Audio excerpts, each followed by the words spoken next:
Hi, I'm Joe Cannataci. I'm the United Nations Special Rapporteur for the right to privacy. And I would like to take this opportunity to say hello to all the people in Japan, and also to say how happy I am to have this opportunity to speak about privacy.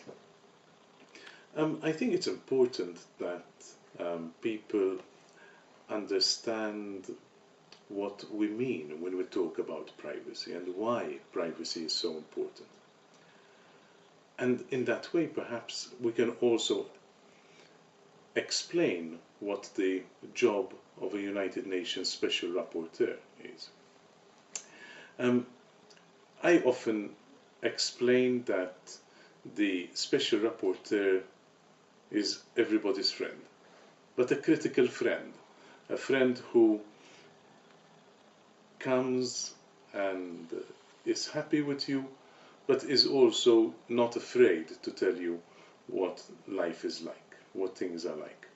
And if your friend thinks that you are going to hurt because you are doing something which is dangerous, then your friend has a duty to tell you that you are doing something which is dangerous. Let's talk a bit about privacy now, for me to explain better what I do.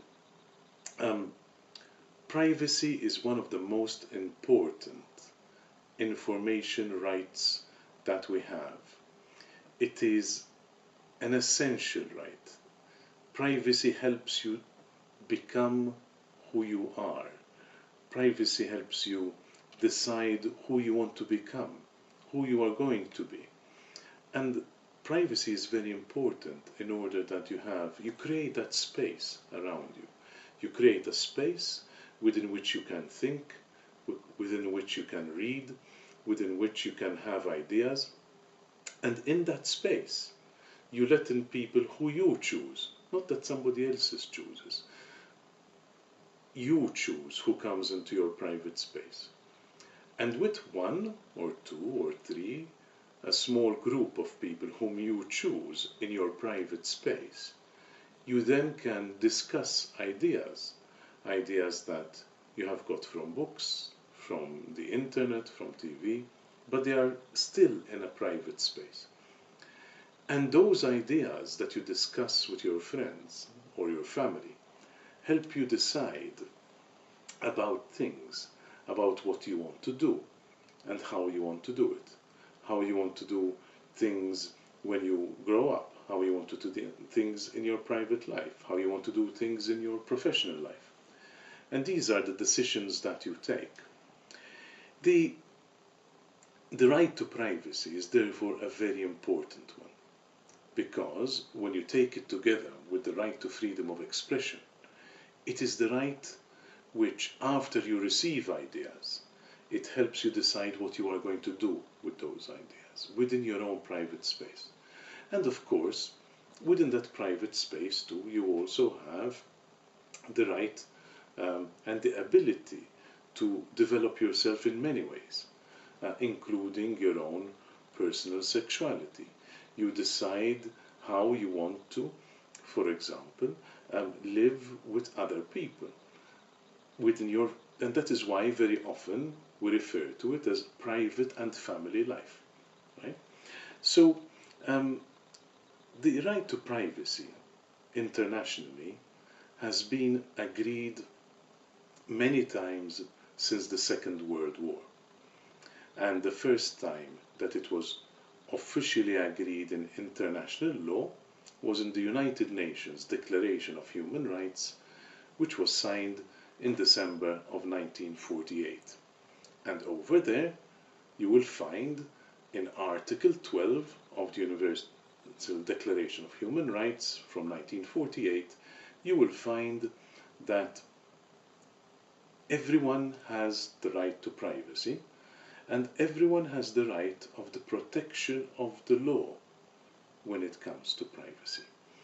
And this is something which is very important, so important that in 1966, when the ICCPR, the International Covenant of Civil and political rights was signed, and to which many countries became members, including Japan, that right became something which became an obligation upon countries. Countries which signed that international treaty, the ICCPR, became bound to observe the right to privacy of their citizens and all other citizens, because privacy is a universal right. Privacy does not depend on the passport in your pocket. Privacy depends on the fact that you are a human being and that wherever you go, you deserve the right to privacy. And think about it. The right to privacy is not only within your own home. If you go to a hotel, it is not your home, but do you have privacy in your room? Can you expect privacy in your room? Yes, you do. And that is why privacy is something which you take with you wherever you go. And it is something which is very important, because if you do not have privacy, then you do not have the ability to, on your own, read and look at material on TV or online, or else, in private, with your family, with your friends, have discussions which are not public, which form part of your private space. And this is something which is very important to remember, because when you do not have the right to privacy, when you have no privacy, it is as if you are naked. It is as if you can be in a position where you can be very easily manipulated, because if your mind has no privacy, then people can know what you think, and people can also try to manipulate you because they know what you think. Because if you have no privacy, other people, whether it is a company, whether it is a government, other people will try to tell you what they think you want to listen, what they think you want to hear, and they will try to influence you for their good or what they think is your good, and therefore you become manipulable. You are easy to manipulate.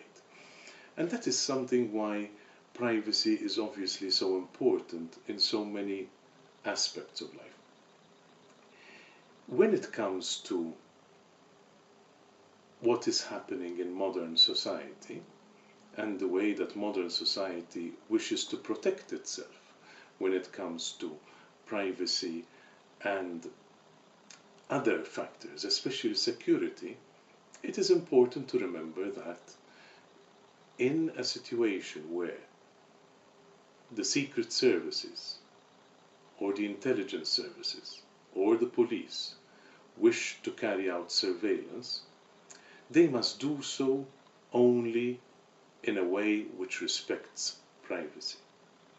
This is why, when I recently wrote to the government of Japan, I asked, where are the safeguards for privacy? Where are the safeguards for privacy in Japanese law?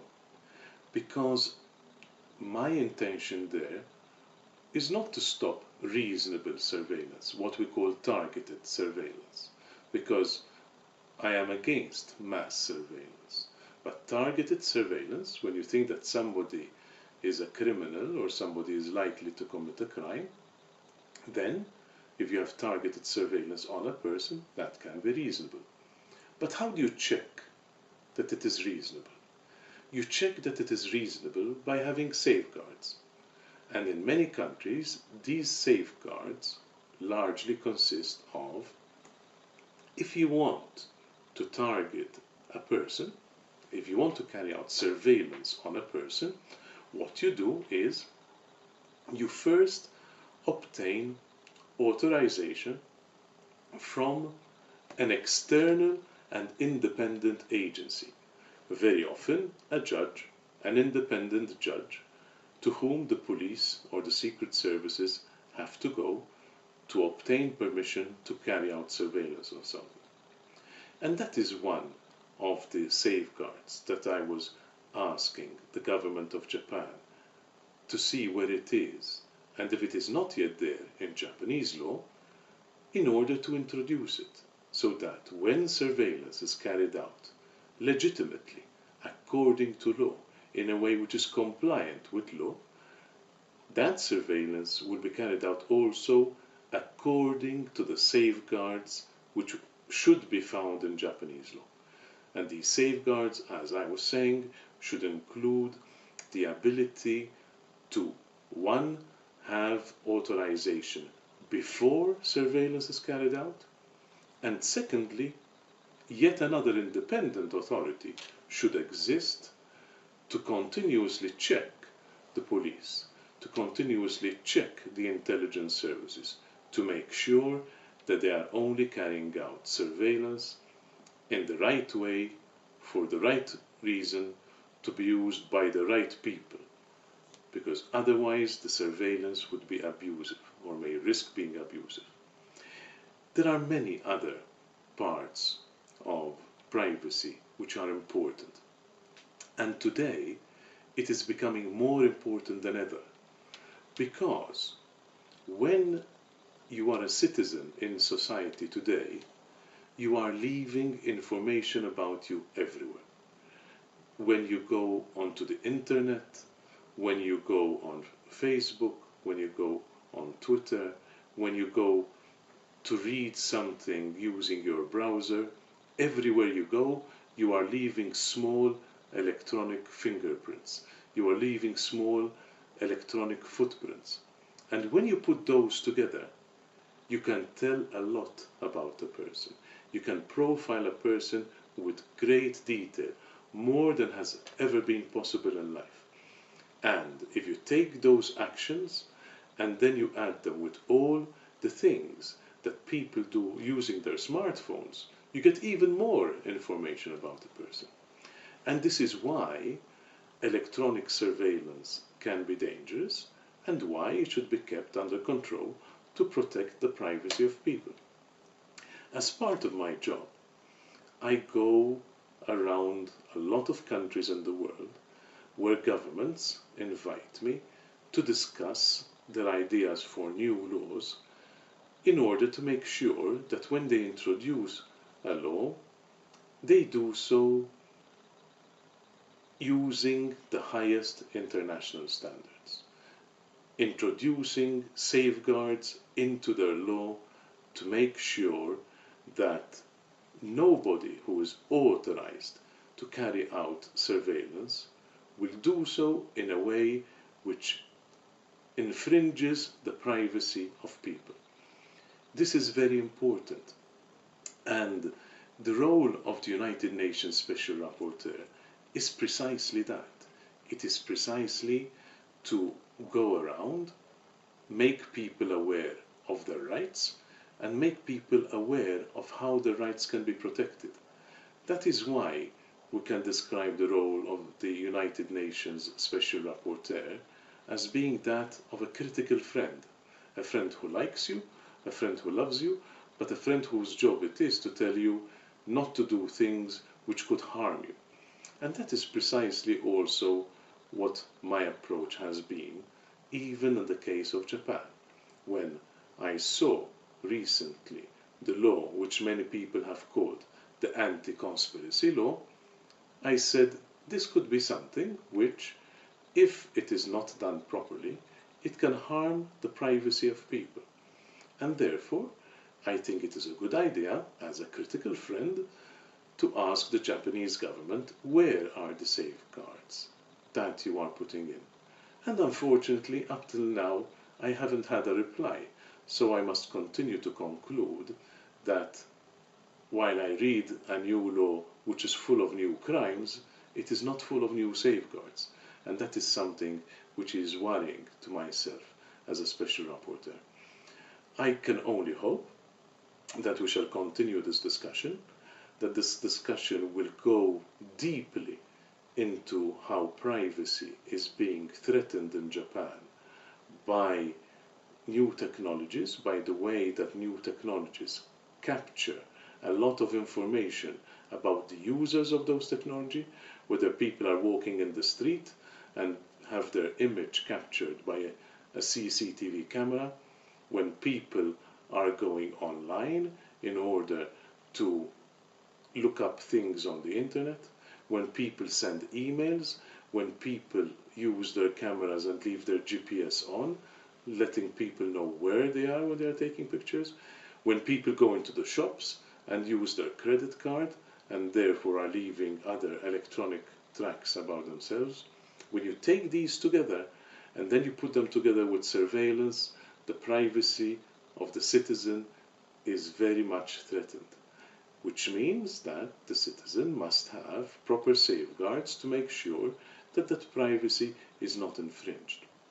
I'm looking forward to coming back to Japan again and again, and hopefully during my visits to Japan we shall continue to have calm, reasonable discussions about the best ways to protect privacy for Japanese and even for other people.